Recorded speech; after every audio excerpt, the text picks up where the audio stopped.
Cabby with our new channel, We Is the Future, where we're working on things with our family so that we can have a better, more sustainable, wholesome life. And we wanted to be able to share some of the things that we do with our family so that we can have better food, better quality time, and stuff like that. Today what we're going to be making is a quick fruit roll-ups. We got some canned goods that are getting ready to get to their shelf life, so we want to be able to use them before they go bad. So this entails, like, say if you got a lot of canned goods at home because you got fruit trees, stuff like that, then you can go ahead and use this. What we're going to be using today is we're going to be using 6 pounds of sliced peaches. So that's going to be a couple of big jars of peaches if you can them. We're going to be using 2 pounds of applesauce, 2 tablespoons of lemon juice, and then we're going to put 1 package of 0.4 ounces of classic pectin that you usually use for canning. And what we're going to be doing is we're going to be making fruit leathers with our dehydrator. So what we're going to do is we're going to go ahead and show you how we blend it up, how we mix it up, and how we get it ready so that we can actually dehydrate it and get it great for our family so that it's natural, wholesome goodness. Now, a lot of you might say, ooh, it's canned stuff, we don't like canned stuff, blah, blah, blah. It would be much better if we had fresh fruits or if we have fruits that we canned ourselves. But like I said, you know, whenever you're prepping or whenever you are, you know, have a stockpile of food for your family, you always want to make sure that you cycle that food so that it doesn't go bad. And if you're not able to eat it the way that it is, you should definitely repurpose it so that your family gets some wholesome nutrition out of it. So let's go ahead and join us now and we'll show you how you do it. Alright, so today we're going to be doing a really large batch. So what we're going to do first is we're going to try to blend up half and half. We'll put half of our applesauce here, half of our peaches, blend it up, and then we're going to throw it in our KitchenAid mixer and try to go ahead and mix everything up so that it gets a good mix with the lemon juice and all that kind of stuff. So we're going to try to do 2 half batches, put it in the KitchenAid mixer and mix it up so that it is thoroughly mixed so that we get all the great wonderful flavors in there. So let me get some of these peaches in here. Okay, got some peaches in there. Put some applesauce in there as well. Alright, so that's about half and half. And then what we're going to do is put a tablespoon of lemon juice in there. Alright, so we're going to go ahead and blend it up until it's nice and pureed. And, you know, it's okay to have a little bit of fiber in there because that's going to allow it, with the fruit pectin, to actually stick together a little bit. So, alright, so we've got our first mix going. Alright, we're going to go ahead and pour that into our mixer. And then what we'll do is we'll do the second batch. Okay. So we got all of our peaches in there. Get our applesauce in there. And the reason that most people use applesauce, you can also use pear sauce, is because usually applesauce is going to be a lot cheaper than other things. Apples are something that cuts it, gives it a little bit more grit to stick together. So that's why a lot of people will go ahead and use those. Once again, put about a tablespoon of lemon juice. And the lemon juice, what it's going to do is it's going to give it the ability not to change colors and get super dark. Because once you start drying or cooking fruit, it's going to darken. So the lemon juice allows it to go ahead and not get as dark. Alright, so we got our second batch done. What we're going to do is go ahead and pour it into the bowl like we did the first time. Get all that wholesome goodness there ready to go. Alright, the reason that we're putting in the mixer, if you were doing a smaller mixture, like if you were doing enough for one of these, then you wouldn't have to do that. But what I want to do is get everything thoroughly mixed up so that we have all the wonderful flavors there ready to go together. Now when we're mixing, what we're going to do is we're going to take our fruit pectin and we're going to go ahead and mix that in there as well. The fruit pectin is going to act like a binder and it's going to allow it to bind together and make it a little bit easier for you to get these off and to stick together while it's drying. Now you don't want to put this on too high because you'll have it flying everywhere. But what we're going to do is we're going to go ahead and turn it on low. Get everything thoroughly mixed up in there. We're going to go ahead and take our dehydrator, start filling it up on the trays. Alright, we have it thoroughly mixed up with the help of our KitchenAid mixer. Now, like I said, if you're doing smaller batches, you don't need to use a mixer, but we wanted the consistency. With most dehydrators, you're going to get non-stick plastic sheets. Even though these are non-stick to make fruit leathers and stuff like that, we are going to put a thin layer of olive oil on top so that when we pour it on, they will peel right up. Each one of these is going to have one of the non-stick sheets. Quick and easy, you just throw them in there.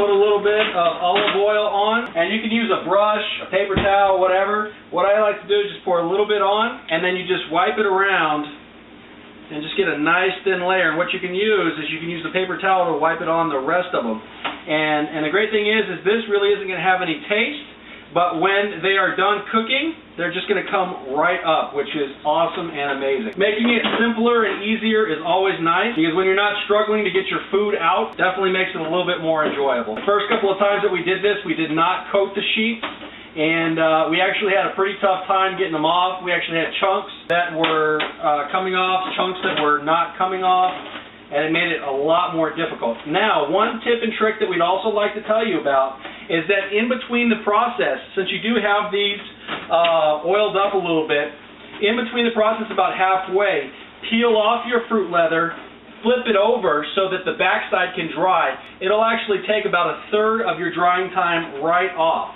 So that makes it really nice, because then you have the ability to do more things in your life, spend more time with your family, and that's what our channel, We As the Future, is all about, spending time with your family. Alright, so what we're going to do is we're going to go ahead and pour a mixture back into a receptacle that will allow us to easily pour our fruit roll-ups onto the sheets.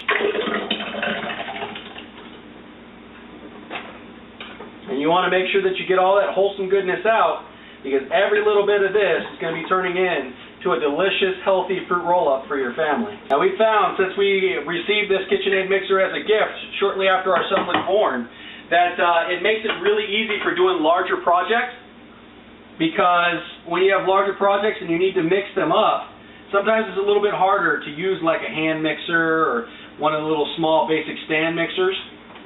So we have been very fortunate and very blessed with having the ability of having the KitchenAid mixer. Okay, so what you want to do is you just want to have a consistent and thorough coverage on your sheets. You don't want to have any holes. You want to make sure that it's nice and thick and ready to go, because it's going to have a nice, consistent, leathery, goody treat for you and your family. So that is how it should look. Once you have it laid out, we're going to go ahead and do the rest of the sheets, and once we're done, we're going to go ahead and start it. Now, there's a lot of controversy on what temperature you should do this on. They usually recommend to do it 105 to 120 degrees. Now, the reason that people would do it at a lower temperature is so that it allows for all these enzymes that are in this fruit, especially when you have fresh fruit, but to allow the enzymes in the fruit to stay in there, because the more enzymes you have, the more healthy it is for you. It's going to take anywhere from 8 to 10 hours. The higher the temperature, the faster it's going to go. If you want to speed it up a little bit, I would not go any higher than 140 degrees. And a lot of these will have a temperature control on it. Now, one day, hopefully we'll get an Excalibur dehydrator, which is the square ones where you just slide the square sheets in, because it makes it a lot easier to form those into, all of the packaging and stuff that you have at your house. And so one day, hopefully, we'll get one of those. But right now, we've got this guy here, which is the Garden Master by Nesco. And the thing that we love about it is it's stacked really high when it comes. I think it comes with, 5, 6, 7, 8. I think it comes with 8 or 9 of these trays.